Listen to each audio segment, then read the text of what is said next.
Okay, magandang umaga po sa inyong lahat. Purihin po ang Panginoon.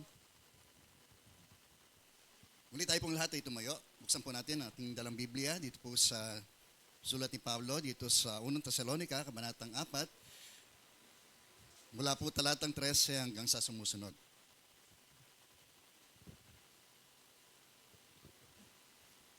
1 Tesalonica, Kabanatang 4, mula pong talatang 13 hanggang 18. Yung aking lang babasahin at sama-sama po nating sundan ang pagbabalik ng Panginoon. Ang mga kapatid, nais naming malaman ninyo ang katotohanan tungkol sa mga namatay na nang hindi kayo magdalamhati tulad ng mga taong walang pag-asa. Dahil naniniwala tayong si Jesus ay namatay at muling nabuhay, naniniwala din tayong bubuhayin din ng Diyos upang isama kay Jesus ang lahat ng mga namatay na mga sumasampalataya sa Kanya. Ito ang itinuturo ng Panginoon, sinasabi naman namin sa inyo, tayong mga buhay pa at natitira pa hanggang sa pagparito ng Panginoon ay hindi mauuna sa mga nangamatay na. Sa araw na yon, maririnig ang tinig ng arkanghel, ang tunog ng trompeta ng Diyos, at ang Panginoon mismo ay bababa mula sa langit na sumisigaw. At ang mga namatay na sumampalataya kay Kristo ay bubuhayin muna, at pagkatapos tayo namang mga buhay pa at natitira ay titipunin sa alapaap kasama ng mga binuhay upang salubungin ang Panginoon sa himpapawid. At sa gayon, makakapiling na natin siya magpakailanpaman. Kaya nga, palakasin ninyo ang loob ng bawat isa sa pamamagitan ng mga salitang ito. Okay, pagpalain po ng Diyos ang kanyang mga salita, tayo po'y manalangin muli. Aming Ama, nagagala kami sapagkat muli po namin mapapakinggan ang iyong tinig sa umaga pong ito. Hayaan po ninyo na mainam po namin itong pakinggan. Panginoon, handa po ninyo ang aming mga puso, kaisipan at kalooban sa aming pakikinig. At kung meron mang hadlang, O Diyos, ay aming itong sinasawata sa pangalan po ng iyong pong anak na si Jesus. Hayaan mo yung kapangyarihan ng siyang mayani, Panginoon, sa lugar na ito at madama namin patuloy ang pakikisama ng iyong banal na Espiritu. Muli, ikaw pong aming pararangalan, itataas ang umaga pong ito sa ngalan po ni Jesus naming Panginoon at aming pong tagapagligtas. Amen, amen. Sige po, tayo po'y makakaupo ng muli.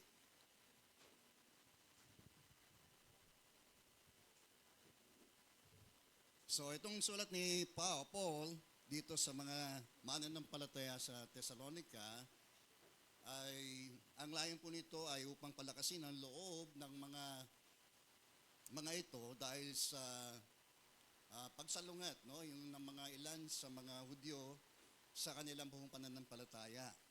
So natagpuan ni Paul itong Thessalonica, isang mahalagang probinsya po ng Macedonia, nung siya po ay nagtungo roon, matapos po siya magtungo roon sa lugar ng Pilipos, no? Sapagkat dumating yung pagkakataon na may mga Hudyo na sumalungat sa kanila at nanganib po sila na sila po ay mabilanggo, no? Dahil po roon sa umusbong na mga mananampalataya po roon, na mga nahikayat ni Pablo doon sa mga sinagoga. So, gayon pa man, no, lumipas po ang pagkakataon nung si Paul ay nasa Corinto, ay saganang mga pangyayari sa nagdaan dito sa lugar ng Thessalonica, sa iglesia, ay nakarating ho sa kanyang balita na patuloy, no, yung pong mga ginagawang pag-uusig sa mga mananampalataya dito sa iglesia, kung kaya't minarapat ni Paul na sulatan ho sila upang palakasin pa rin ang kanilang loob na magpatuloy sa kanilang natagpuan pananampalataya sa ating Panginoong Yesus. No, kalakip din dito ay yung pong pagpapalakas ng kanilang loob ukol doon sa kanilang pag-asa sa atin hong Panginoong Jesucristo. Glory be to God. At naniniwala ho tayo na ito rin man ay para ho sa atin sapagkat ito ang ating dakilang pag-asa po ng ito na pinagpalang pag-asa natin ang muling pagbabalik ng atin hong Panginoong Jesucristo. Amen. Okay, siya po yung nangakong babalik, no? Gaya ng kanyang sinabi ron sa John chapter 14, sa bahay ng kanyang ama ay maraming silid at kung di hudugo ganoon, ay sinasabi na nga po niya sa kanyang mga disciple at siya po ay paroroon upang sila'y maipaganda ng kanilang matitirhan At kapag nangyari na po yon, nangako siya'y babalik upang ipagsama sila doon sa kaniyang naipaganda. Minsan din, nung siya po ay iniakyat doon po sa langit, may dalawang nilang kung saan ay nagsabi sa kanila, itong si Jesus na inyong nakita, na kung paano siya inakyat sa langit, na kanilang nahayag sa kanilang mga paningin, ay magbabalik tulad din ng kanilang mga nasaksihan. Purin po ang Panginoon. Amen.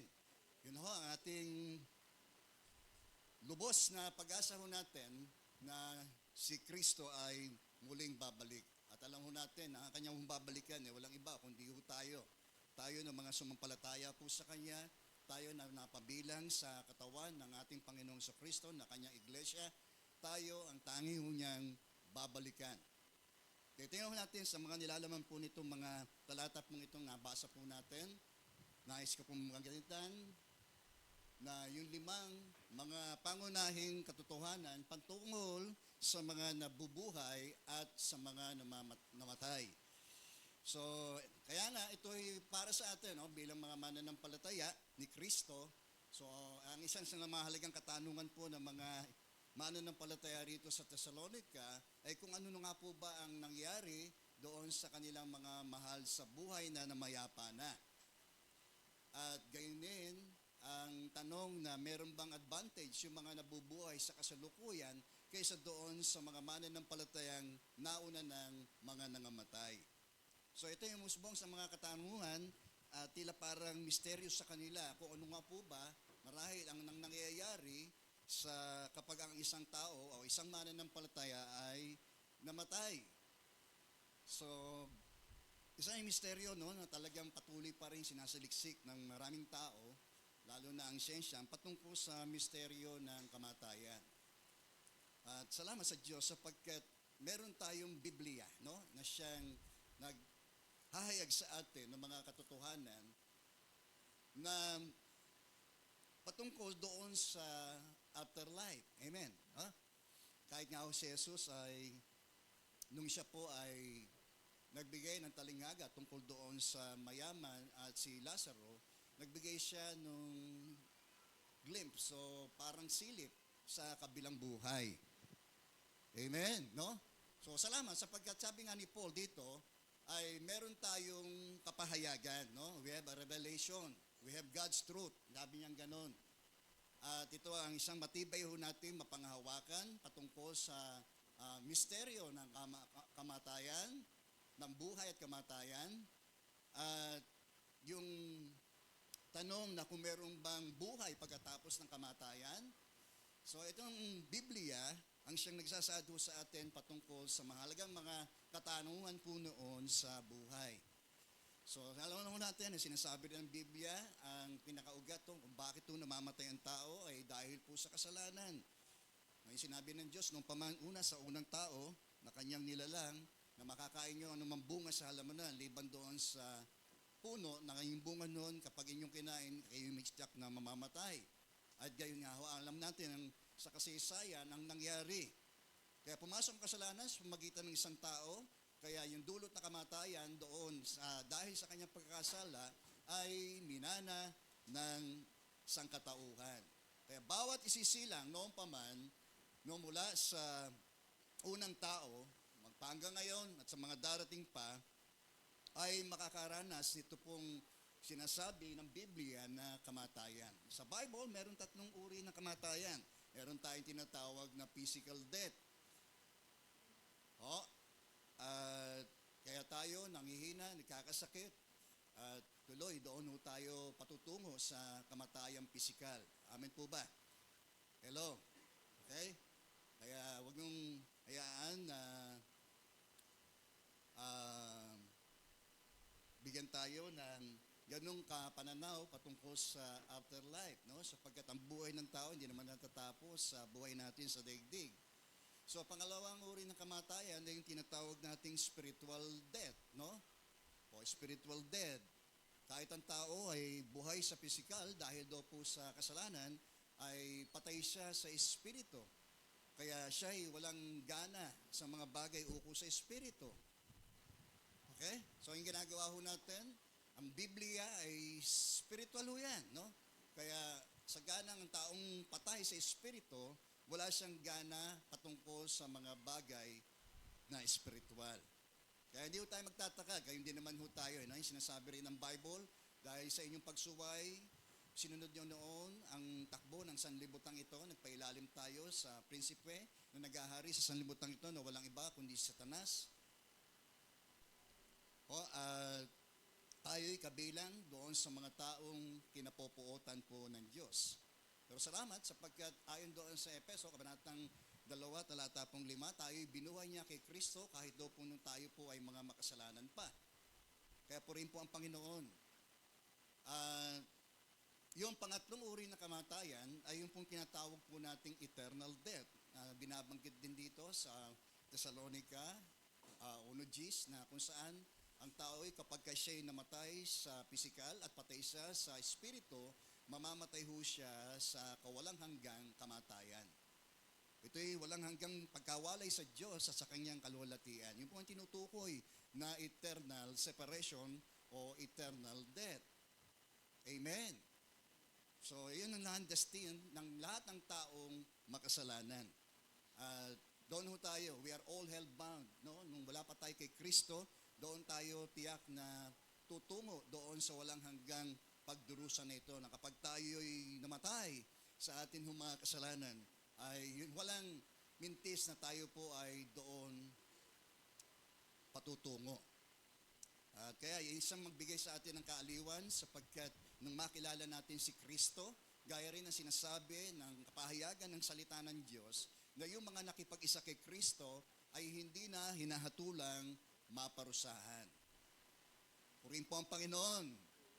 No? Gayon lamang ang pag-ibig ng Diyos sa sanlibutan, kaya isinugo niya ang kanyang bugtong na anak upang kung sino man, regardless na kung ikaw ay siya ng pinakamasamang tao o ikaw ay yung pinakamabuting tao sa mundo, ang lahat ay nagkasala.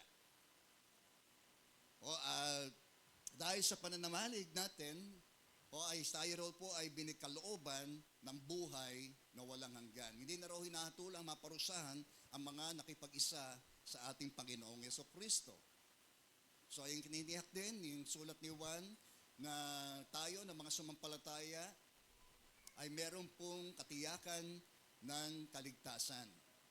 1 John chapter 5, verse 12, sinasabi roon, kayong mga nanalig sa ating Panginoong Jesucristo ay may buhay na walang hanggan. Kaya may dahilan para tayo magbunyi. Amin po ba? Sapagkat sa dinami-dami ho ng tao rito sa mundo, isa ho tayo sa mapalad, no, ng mga tumanggap dito pong walang hanggang biyaya na ito ng pag-asa na sa buhay na walang hanggan.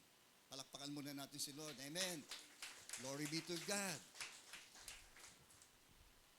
So kaya nga, sinabi ni Paul sa kanila, mga kapatid, no, nais naming malaman ninyo ang katotohanan tungkol sa mga namayapa ninyo, mga mahal sa buhay. Ano na nga ba ang nangyari sa kanila? Di ba? Kaya sapagkat dalawa lamang ang tiyak na patutunguhan ng tao, ayon din sa sinasabi ng Biblia sa atin, na kung di ka sa buhay na walang hanggan sa langit, sa bayan ng Diyos, sa kaharian ng Diyos, doon tayo mapupunta sa walang hanggang pagdurusa sa impyerno. Okay? Kaya nga yung mga nalagak doon po sa Hades, pagdating ng huling paghuhukom, ay iluluwa ng Hades yung pong mga kaluluwang nalagak sa kanila, ng mga hindi mga sumampalataya, at sila ay bubulid doon po sa dagat-dagatang apoy na siyang tinatawag ng Biblia na pangalawang kamatayan. Okay? Purihin po ang Panginoon. Limbawa, ako hindi mananampalataya. At ayon doon sa sinasabi ng Biblia, na ang isang taong makasalanan na namatay sa kanyang kasalanan ay mapapahamak. Dadalhin ho ako pansamantala doon sa tinatawag na Hades, no? Na binabanggit ng ating Panginoong Kristo doon sa Luke chapter 16, isang lugar na kung saan may alakip na hong pagdurusa at paghihirap. Gaya nung sinapit nung mayamang nagtungo po roon matapos po siyang mamatay sa pisikal. Ano ho? Nakiusap siya kay Amang Abraham na kung maaari isausaw ang dulo na daliri ni Lazaro at palamigin yung kanyang dila sapagkat siya raw po ay naghihirap sa apoy na yon. Okay? Amen.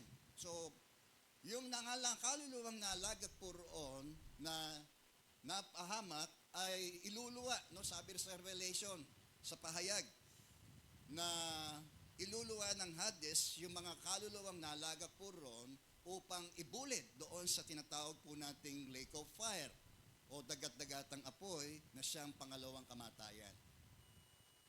Okay, ang katotohanan ito ay nahayag po sa atin sa magitan ng Biblia. Kaya ang Biblia rin ang siyang naghayag sa atin kung paano po tayo, kung paano ang tao ay maliligtas. Purihin po ang Panginoon. Kaya nga sabi rito ni Paul, malaman ninyo ang katotohanan tungkol sa mga namatay na nang hindi kayo magdalamhati tulad ng mga taong walang pag-asa.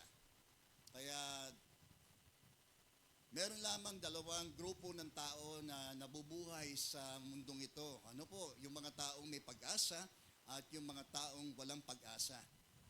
Kaya siguraduhin natin na tayo po ay taglay natin itong pag-asa po natin ito kay Kristo. Glory be to God. No? Kaya nga, isa ito sa mga bunga ng pagpapawalang sala ng Diyos sa atin. Kaya tayo po ay may dahilan para umasa, no? Sapagkat ang dulot nito sa atin ay pag-asa natin. Hindi lamang sa sanlibutan ito, kundi sa buhay na walang hanggan, sa piling ng Diyos. Wala na hong pinakamaligayang sandali. Amen. Tandaan ho natin, hindi ho sa piling ng ating mga mahal sa buhay. Hindi ho tayo magkaroon ng mga magagandang mga bagay sa mundong ito, kundi higit sa lahat at pinakahigit sa lahat. Ang tunay na kasiyasiya ay yung tayo po ay makasama ng Panginoon sa kanyang presensya. Glory be to God. Kaya nga, we have the God's truth, di po ba? Kaya basahin natin ang Biblia na siya mga arahong pinahiran ng kapangyarihan ng Diyos at magagamit natin sa pagtuturo ng katotohanan. Lalo na yung katotohanan patungkol sa afterlife, di ba? Meron bang larawan, no, na ibinigay ng Diyos? Maaaring ito'y malabo, hindi yung full detail, no, na kung saan yung dinescribe ng ating Panginoon sa Kristo ang magiging kalagayan ng mga taong mga namayapa na. Okay? So sabi rito, pang hindi kayo patuloy na magdalamhati, hindi kayo dalhin ng inyong pagdadalamhati sapagkat meron kayong pag-asa. Okay, talaga naman malungkot kapag tayo po'y namatayan. Di po ba? Sino di malulungkot po nun? Kaya lang, kung tayo'y patuloy na magiging alipin ng mga kalungkutan, ay hindi na ho nakakatulong ho sa atin yon. Kundi, manapay, taglayin natin itong pag-asa ho natin ito, na kahit ang taong sumampalataya at namatay, alam ho natin siya ay tinitiyak ng Diyos at ng kanyang mga salita na naroon siya sa buhay na walang hanggan. Amen. Okay? So, basahin natin ang katotohanan at ang katotohanan magpapalaya po sa atin. Magpapalaya sa mga kasinungalingan na mga turo sa atin at tungkol sa afterlife. Totoo, no, na kahit pa po noon ay mayroong lumalabas na patungkol sa turo ng reincarnation. Ano po? Patungkol din sa doktrina na wala pong impyerno, no? Kasi may mga reliyon na naniniwala na wala pong lugar na niligay ho ng Diyos doon para sa kaluluwa ng mga taong makasalanan, no? Pero yun ang katotohanan, no? Ang Diyos ay pag-ibig, katotohanan po yun, pero ang Diyos ay Diyos ng hustisya. Kung mapunta man ng tao sa walang hanggang pagdurusa, ay pinili ng tao na siya po ay mapunta po roon. Kaya habang ang buhay ng tao sa kanyang ginagalawang mundo ay yon ang pagkakataon upang siya po ay magpasya sa kanyang sarili kung saan niya gugugulin ang kanyang pangwalang hanggan. Amen po ba? Sino rito gusto sa langit? Taas ang kamay. O siyempre naman, di ba? O sino rito gusto sa impyerno? Baka mayroong magtas dyan. Siyempre ho, hindi naman. Ano po? Sapagkat Yung lugar na yan, hindi naman ho talaga tinalaga ng Diyos para sa tao. No? Subalit, no?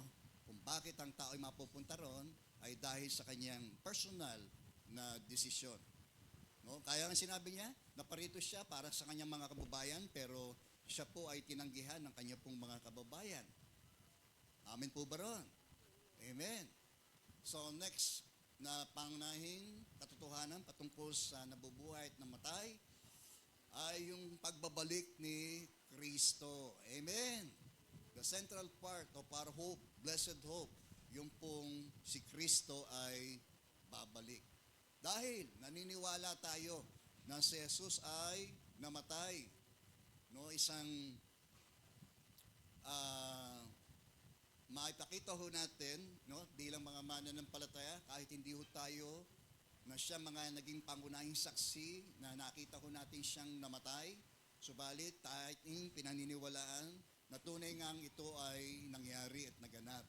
Amen. Amen. Nandun ho ba kayo nung mamatay si Kristo? Wala. Wala naman ho tayo ron eh. Kahit napapanood natin yun sa mga dula, di po ba? At sa mga pelikula. Pero tayo mismo, kung tutuusin, ay personal natin hindi nakita physically. Di po ba? Ng atin ng mga physical na mata na talagang siya po ay namatay. Kaya dito, pumapasok yung pananampalataya. Ang paniniwala, sangkap lang yan ng pananampalataya. No? Naniniwala tayo, sabi, ang pananampalataya ay paniniwala sa mga bagay na hindi ho natin nakikita. Amen. Kaya hangal ang tawag ng Diyos doon sa mga naniniwalang walang Diyos. Okay? Pero naniniwala tayo dahil sa pananampalatayang ito na si Kristo nga ay tunay ngang namatay. At yan ay isa sa mga sentral na katotohanan ng mabuting balita na si Kristo ay namatay. Di ba? At ano pa? Sabi rito, at siya ay muling nabuhay. Hindi naman tayo naging saksi na siya nga ay tunay na muling nabuhay.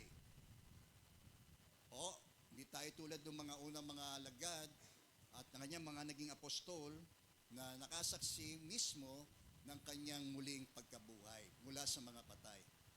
Okay? Pero gayon pa man, ito'y ating pananiniwalaan kung kaya't naniniwala rin tayo, no, nabubuhayin din ng Diyos o kaya mga nangamatay upang isama kay Jesus ang lahat. Tingnan niyo po ang lahat ng mga namatay na.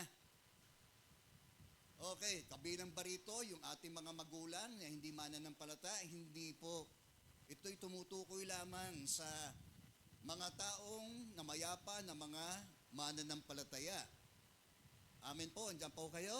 Ano nga ba ang mangyayari sa kanila sa pagbabalik ni Kristo? Okay, sabi, the return of Christ, sabi rito, dahil naniniwala tayong si Kristo'y namatay at muling nabuhay, naniniwala din tayong bubuhayin ng Diyos upang isama kay Jesus ang lahat ng mga namatay na mga sumampalataya sa Kanya. Kaya ito yung pag-asa natin eh. Amen po ba? Kung kinitiyak natin yung ating mga kaanak na mga nauna na ho sa atin, no, na alam natin, kahit yung ilang mga kapatiran po natin na dati ating mga nakasama sa pagsamba at mga paglilingkod natin sa Diyos, ay makikita natin silang muli. Amen. Okay? Mamaya makikita ho natin yung katapusan, no, ng sinasabi ng mga talatang ito. Sabi, the return of Christ, yan po ay tinitiyak na si Kristo nga ay tunay na babalik. Sabihin mo nga sa katabi mo, babalik si Kristo. Okay? Yan. Ganun naman pala no? Minsan we can go extreme, no? Yung iba ay, dahil babalik na si Kristo, yung iba ay namundok na. No? Kinalimutan nila yung kanilang mga gawain at responsibilidad sa mundong ito. Amen. Diyan po kayo? Meron ng mga ganun. Pero tayo ay naghihintay na meron ng panabik, no? Sapagkat ang pagbabalik ni Kristo ay nang lubusan, no? Mangyayari yung lubos na pagkakatubos sa atin ng Diyos. Okay? Mula sa corruptible body na ito, no, na sadyang sinira ng kasalanan, no, kung kaya't ito ay meron pong kamatayan. So sabi rito, the return of Christ, and then, ituloy natin. Susunod. Ito ang tinuturo ng Panginoon at sinasabi namin sa inyo. Tayong mga nabubuhay pa, o kung sakaling nabubuhay pa tayo, bawa ngayon, okay? At natitira pa hanggang sa pagparito ng Panginoon, ay hindi raw po mauna sa mga nangamatay na. Okay? Bakit? Next, no? Yung pong pangunahing katotohanan patungkol sa nabubuhay at namatay ay may pag-asa tayo sa muling pagkabuhay. Ito naman ang tinuro ni Kristo, di po ba? Siya ang buhay at muling pagkabuhay, ang nananalig sa Kanya, kahit mamatay, ay may pag-asa sa muling pagkabuhay. Purihin po ang Panginoon. Amen. At ito ang tinuturo ng Panginoon, sinasabi namin sa inyo, tayong mga nabubuhay pa at natitira pa hanggang sa pagparito ng Panginoon ay hindi mauna sa mga namatay na. Sa araw na yon, tingnan niyo po sa araw na yon, maririnig ang tinig ng arkanghel. So may tatlong tinig tayong maririnig. Meron tayong tatlong tinig na maririnig. Di ba? Nung dumating yung araw ng Pentecost, di po ba? At nung bumaba ang Espiritu Santo, na tila parang hagunot ng malakas na hangin, ang kanila pong mga narinig. Amen. Okay? At sila, sabi roon, no, merong nakita na tuwaring tila parang dilang apoy na lumapag sa kanila. No, at sila ay nagsalita ng iba't ibang wika. Dito sa senaryong ito, no, sa pagbabalik ni Kristo, sa muling pagkabuhay ng mga patay, ay maririnig do po yung tinig ng arkanghel. At ng pangalawa, tunog ng trompeta. So, yung sound of trumpet, no, ay isa sa mga mahalagang pista ng mga Hudyo yan, no? So, si Kristo ay ipinako sa krus during the Feast of Passover. Di po ba? Mahalagang pista ho ng mga Hudyo yan eh. Nung dumating yung Espiritu Santo, ay yun yung sa panahon ng pista ng Pentecostes. So, maaaring naugnay sa atin ng pagkakataong ito ukol doon sa pista na, isa sa mga halagang pista ng mga Hudyo, yung Feast of Trumpet. Kaya naugnay natin ito sa muling pagparito ni Kristo, ay maririnig natin yung trompeta na yon. Okay? Ang trompeta ay marami pong kahulugan ho yan. Nung mga Old Testament times, no, kapag tumutunog yung trompeta, senyalis po yon na maaring ang mga Israelita ay lulusob. So yun ang maaring kahulugan ng tunog ng trompeta. Maaring sa kabilang banda naman, ang tunog ng trompeta ay maaring mga hulugan ng kanilang pag-atras. O dilap ka, maaring ito ay tunog na kung saan sila po ay mag-a-assemble kapag narinig nila yung tunog na yon. Amen. So anything goes na kung saan, kung ano man ang kahulugan nun, ay alam nila kung ano po yung tinig na yon. Amen. So ito mismo, tayo mga mananampalataya, inaasahan natin na mariringgan natin itong tunog ng trompeta na ito. Amen. Hudyat, no? Na si Kristo nga ay bumalik na. Amen. O pangatlo, at ang Panginoon, tingnan niyo po at ang Panginoon mismo ay bababa mula sa langit na sumisigaw. Maaring ang bangon, no? Ang kanya maging sagot dahil bububuhay ang mga patay ng mga sumampalataya. Purihin po ang Panginoon. Maaring yan, yung sigaw na maririnig po ng lahat, lalo na ng mga nalibing na mga mananampalataya. Okay? Sabi, sunod noon, at ang mga namatay ng mga sumampalataya daw po kay Kristo ay bubuhayin muna. Amen! Makikita ko ulit ang nanay ko. Amen. Hindi yung tatay ko. Tatay ko, ano na ho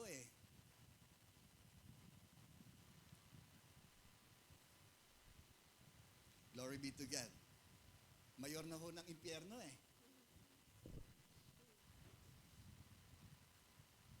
Nakakalungkot man, no? Dahil meron mga tayong mga mahal sa buhay na mga hindi nakakilala sa Panginoong Yesus. Tama po? Kalungkot po yun. Kaya samantalahin natin, habang buhay pa yung ating mga mahal sa buhay, ay bahagiin na natin sila ukol dito sa pag-asa natin ito kay Kristo. Ano po, huwag tayong mahiya, matakot. Ano, alalahanin ho natin sila. Kung tayo man ay may pag-asa, sila po ay wala. Dahil hindi natin sila sinesyaran. Alam niyo, ang first mission field natin, yung ating tahanan.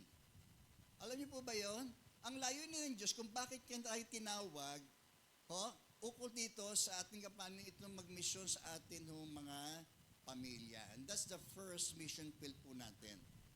Kahit yung sundan natin yung pattern na ginawa, sinabi ho ng ating Panginoong Jesucristo, no? Hanapin niyo muna yung mga tupa ng Israel.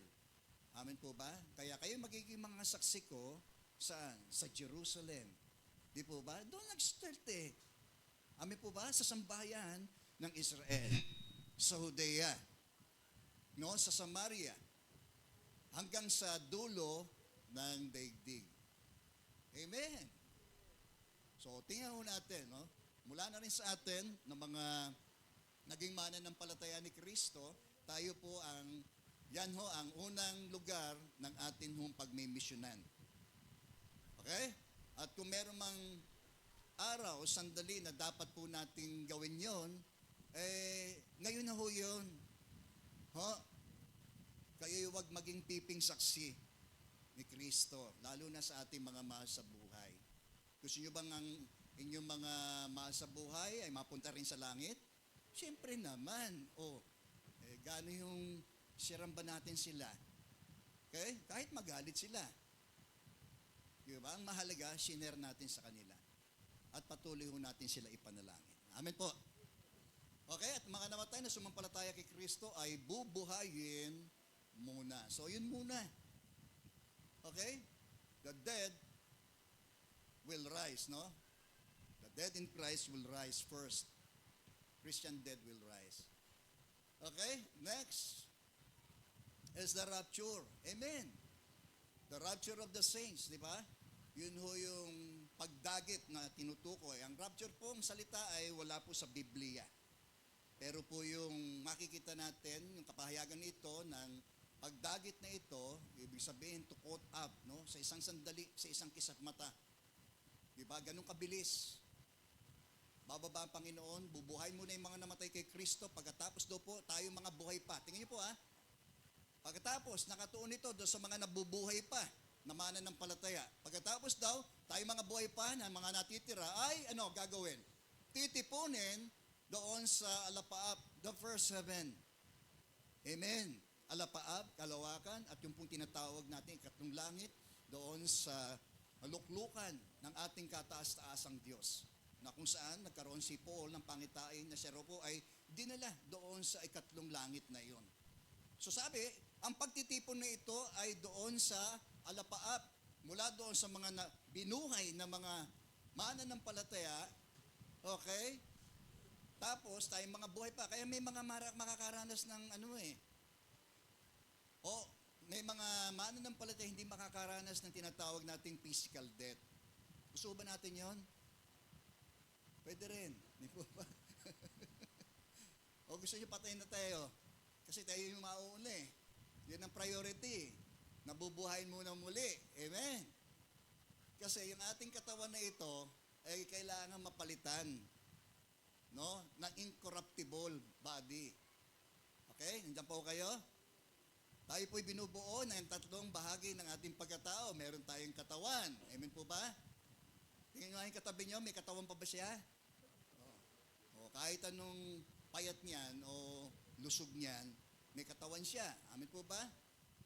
Sabi, patay ang katawang hiwalay sa espiritu. Tayo po ay may espiritu na bawat nabubuhay sa daigdig, mananampalataya ka man o hindi, binigyan tayo ng espiritu ng buhay. Kaya tayo nabubuhay dahil doon sa espiritu ng buhay na ipinagkaloob ng Diyos sa atin. Meron din tayong tinatawag na soul o yung kaluluwa natin. Sabihin natin kaluluwa. Ito yung tinatawag natin self-consciousness natin. Yung kamalayan natin sa ating sarili. Meron tayong nakikita. Meron tayong naaamoy. Meron tayong naririnig, nalalasahan, nadarama. O, lahat ng yan, bumubuo doon sa ating tinatawag na kaluluwa. Nandiyan po kayo? The soul and the spirit, no, kapag yan ay namatay, no, dahil sa patay sa espiritu, ibig sabihin patay sa espiritu, hindi nangangulang walang espiritu ang tao. Ano po?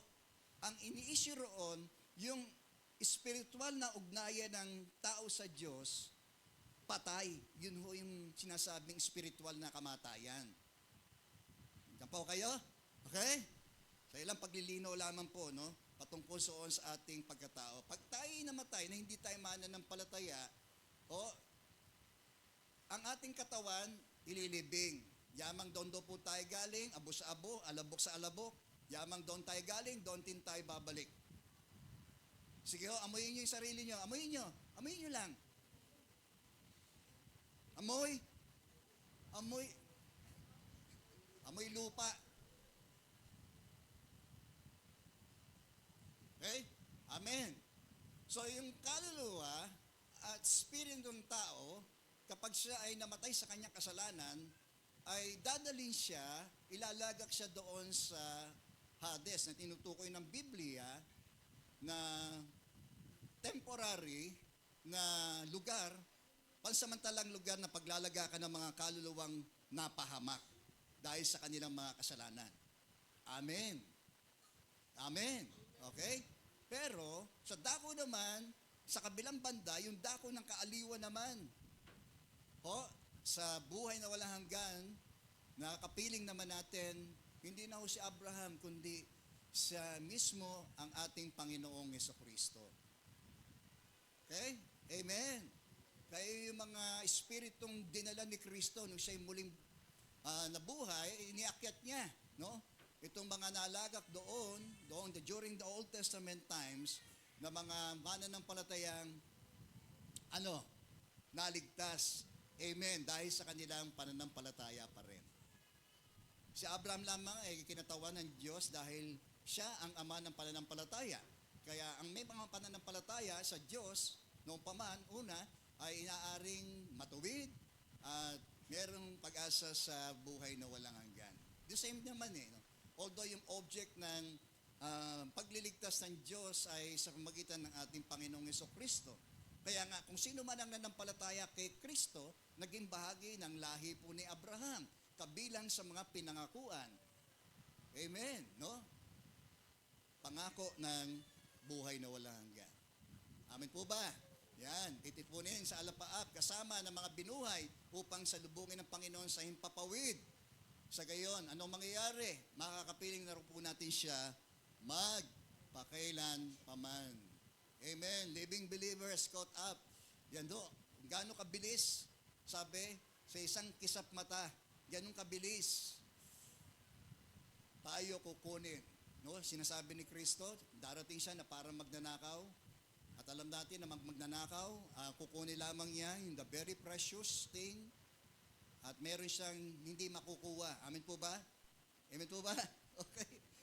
So, yan ang tulad siya. So, para magnanakaw, ang kukunin lamang niya ay yung pinaka-precious po sa kanya. Sino po yun? Yung kanyang iglesia. The church. Amen. Tayo ang kanyang tinutukoy ron. Purihin po ang Panginoon. Glory be to God. Dumating man siya, sabi, may dalawang natutulog, kukunin yung isa, at yung isa ay maiiwan. May dalawang babaeng gumigiling, kukunin yung isa, at yung isa ay iiwan. So, ang katotohanan na itong konsepto na ito ng Diyos ukol doon sa pagdagit na ito o yung tinatawag na rapture ay mayroon pong katotohanan. Purihin po ang Panginoon. Amen. Iba ho yung babalik si Kristo for His saints, no? Para sa kanyang mananampalataya. Tayo ho ang kanyang babalikan. Iba rin yung pagbabalik ni Kristo kasama ang mga mananampalataya. Malaki ho ang pagkakaiba nun. Yung dalawang preposition na yon, yung for and with. No, kaya yung may tinutukoy po roon sa Revelation chapter 19 na si Kristo'y bumababa, kasunod niya ang hukbong langit na nakadamit na kayong puting lino. Di ba? So na tayo, yung mga kasama roon na kabilang sa mga mananampalatayang ginagit po roon pagkatapos ng kanyang second coming, yung tinatawag po nating paghahayag, o yung tinatawag nating revelation, na ang layon ni Kristo noon sa kanyang second coming na yon ay mag-i-establish siya ng tinatawag nating visible kingdom. Maghahari si Kristo rito ng 1,000 taon. Okay? Pero bago po yon, yung pakikidigma niya sa halimaw na tinukoy ng Biblia na walang iba kundi yung Antichrist at yung bulaang propeta na yon na nanghikayat sa mga tao sa buong sanlibutan na sambahin yung halimaw na yon, yung Antichrist na yon, the false Antichrist. Amen. Diyan po tayo. Kung si Kristo ay nagkatawang tao, ang Diyos ay nagkatawang tao sa magitan ni Kristo, ang diablo ay magkakatawang tao rin sa pamamagitan ng Antichrist. Okay? So, maging ano tayo, maalam tayo sa mga darating na mga kapanuhan, no? Na kung saan tayo po ngayon, nakapaloob tayo dito sa panahon ng habag ng Diyos, matatapos itong kahabagan ng Diyos na ito doon sa pagbabalik ni Kristo na yon upang kunin ang kanyang iglesia. Okay? Pagkatapos doon, papasok na naman sa panibagong kapanahunan, yung tinatawag po nating panahon ng dakilang kapigatian. Kung tayo may nakapaloob dito, no? Ang tinaranas po natin tulad ng sinasabi ni Kristo doon sa Matthew chapter 24, di ba? Na mag-ingat kayo na huwag kayong mailigaw ni inuman sapagkat maraming paririto at maraming magsasabing siya ang Kristo at marami silang maililigaw. Mag-ingat kayo roon. Okay po? Amen. So ano pa, yung alimangan ng digmaan, di ba? Ngayon, ang banta ng digmaan ngayon, no? Parang unti-unti na nagniningas, nanganganib, no? Na pumutok ang pangdaigdigang digmaan. Ang digmaan ngayon, sapul tayo. Diyan po tayo. Okay, maaring hindi pa dumarating si Kristo, nasa panahon tayo ng tinatawag po nating kapigatian. Iba po yung kapigatian doon po sa dakilang kapigatian. Amen po ba? Ngayon tayo nakapaloob sa panahon ng habag ng Diyos, dito tayo dumaranas ng tinatawag nating tribulation o kapigatian. Amen. Di ba? Glory be to God.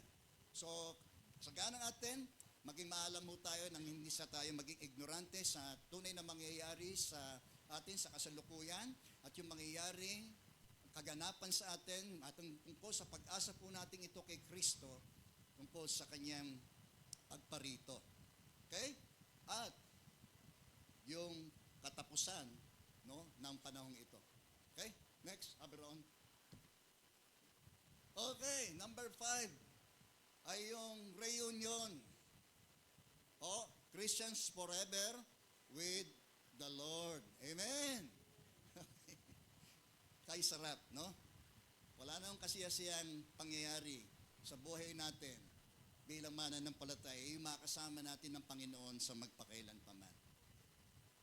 Christ, no? Si Kristo ang atin hong gantimpala. Kaya sabi ni Paul, no? Go towards the goal, di po ba? At ang goal natin ay walang iba kundi si Kristo. Amen. Glory be to God. Kaya sabi rito sa 1 Thessalonians chapter 4 verse 17, pagkatapos tayo naman daw pong buhay pa ay natitira, titipunin niya sa alapaap kasama ng mga binuhay upang salubungin ng Panginoon sa himpapawid. Sa gayon, makakapiling natin siya magpakailan paman. Purihin po ang Panginoon. Okay? Amen. Kaya nga, ang bilang konklusyon, so na sa lahat ng ito na tinanggap at tatanggapin po natin sa Panginoon ay magpalakas nawa ng ating mga loob. Nawalan tayo na huwag tayong mawalan ng pag-asa kahit dumaranas tayo ng mga kapigatian pansamantala sa mundong ito. Sabi nga ni Charlie Chaplin, no? Walang temporal, lahat ng bagay dito sa mundo temporal lang. Kahit yung problema natin, temporal lang ho yan. Amen po ba? Yan. Okay. Palakasin natin ang loob ng isa't isa. Kaya nga, encourage one another day by day. Di ba?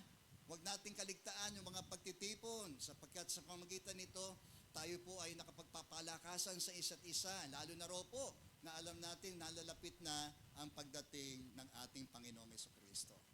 Amen. Get busy. Di po ba? Mas mainam na datan tayo ng Panginoon na natito tayo sa ganitong uri ng lugar na nagkakatipon tayo. Di po ba? Nung dumating at muling nabuhay si Kristo, nandoon siya, nagpakita siya sa kanyang mga alagad na nagtitipon. Amen po ba? Nung una ay kulang sila dahil absent si Tomas eh. Okay po? Pero yung pangalawang sumunod na linggo, nagpakita siyang muli at kompleto na sila. No? Si Tomas ay naroon na at nung dumating din ang Espiritu Santo, nasaan po ang kanyang mga alagad?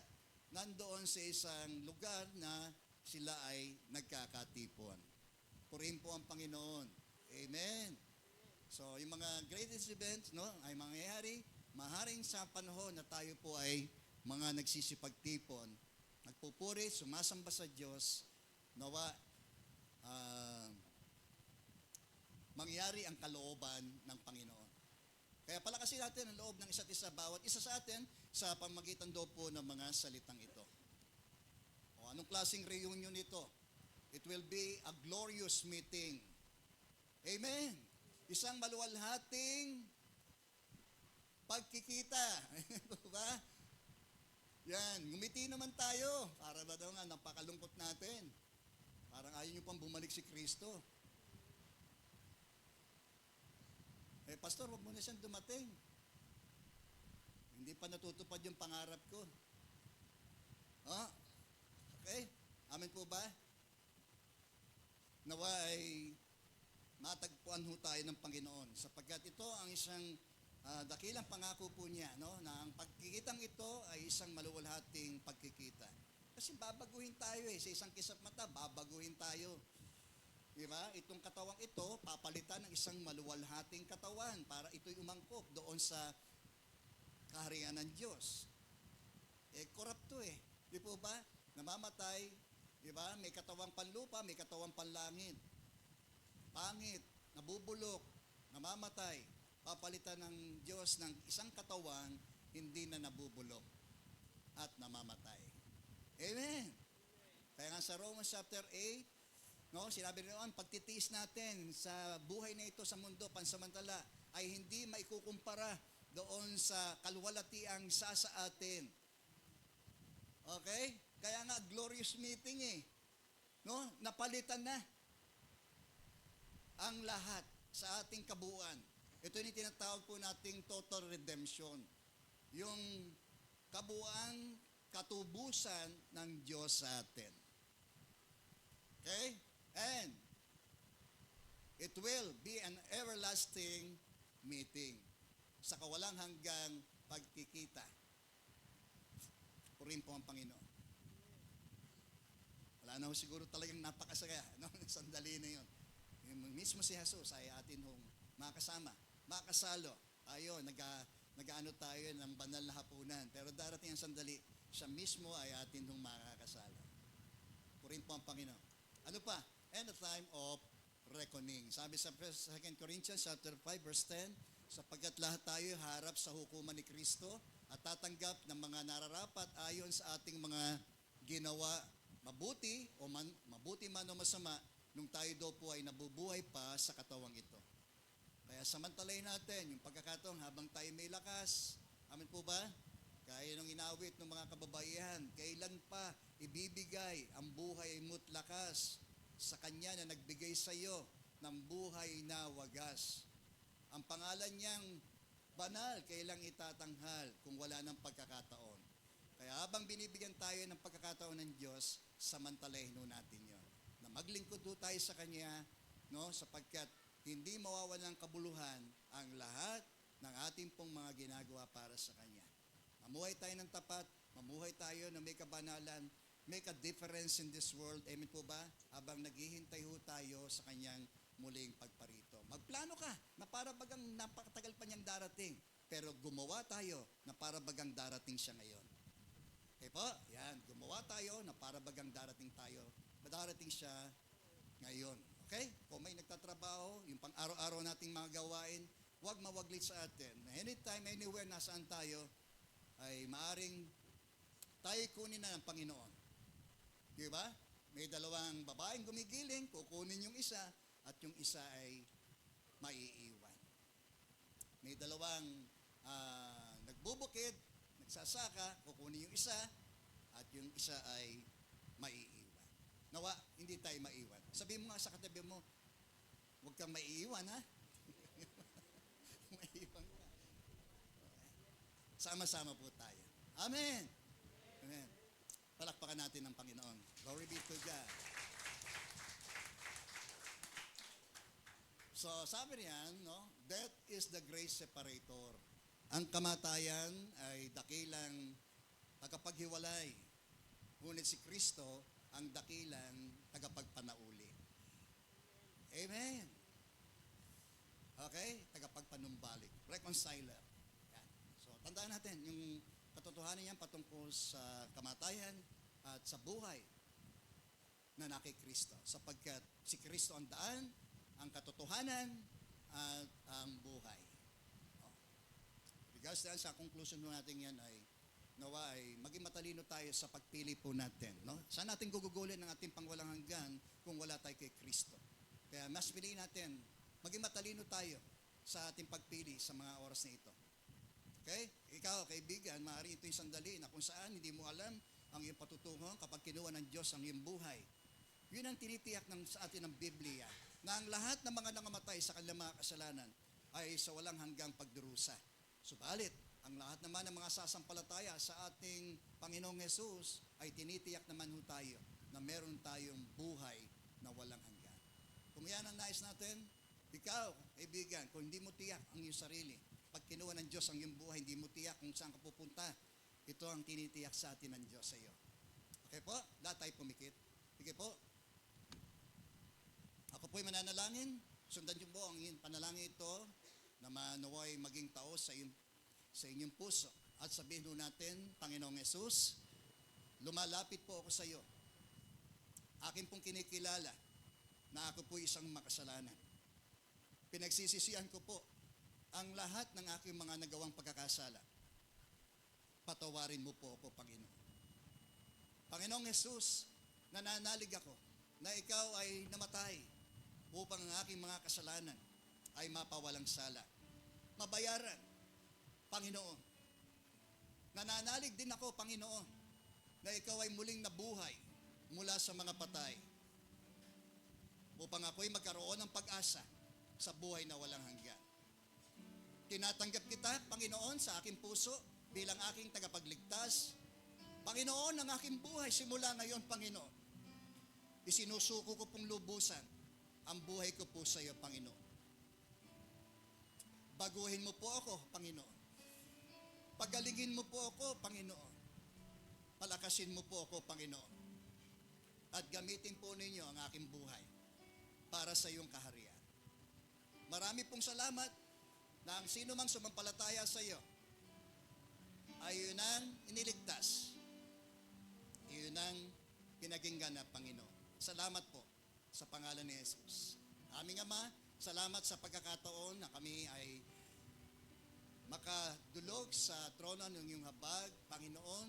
Salamat sa paglilinaw niyong muli tungkol sa aming pag-asa na ito kay Kristo. Naniniwala kami, Panginoon, sa mga katotohanan ng aming napakinggang ito, Panginoon. Mawawala ang langit at ang lupa, ngunit ang mga salita po ninyo ay hindi po magkakabula, Panginoon. Ang katotohanan ito ay patuloy po namin pangahawakan ng may pananampalataya, Panginoon. Saan man kami naroon, Panginoon, aasahan namin na may pananabi ang iyong pagbabalik sa aming Panginoon. Salamat po, aming Ama. Sa namin, inihandog minsan pa ang buhay po namin bilang handog na buhay, banal at nakalulugod po sa iyo, Panginoon. At patuloy niyo kaming akayin tungo doon sa makipot na pintuan, Panginoon. Sapagkat alam namin ang pagtahak namin doon ay sadyang doon kami patungo sa buhay. Buhay na walang hanggan, Panginoon. Doon po niyo kami ingatan, Panginoon. Doon kami lumakad, Panginoon. Sa nais po ninyo, Panginoon. Hallelujah. Salamat sa mga oras na ito, Panginoon. Sa iyo namin pinagkakatiwala ang lahat ng bagay. Maging ang buhay ng aming kapatid na Aida, Panginoon. Ang kahabagan mo pa rin ang siyang patuloy namin idinadalangin para sa Kanya, Panginoon. Salamat po aming Ama. Salamat po aming Ama. Salamat po, Panginoon. Salamat, Banal na Espiritu. And we bring you back all the praises, glory, and honor. In the name of Jesus we pray. Amen.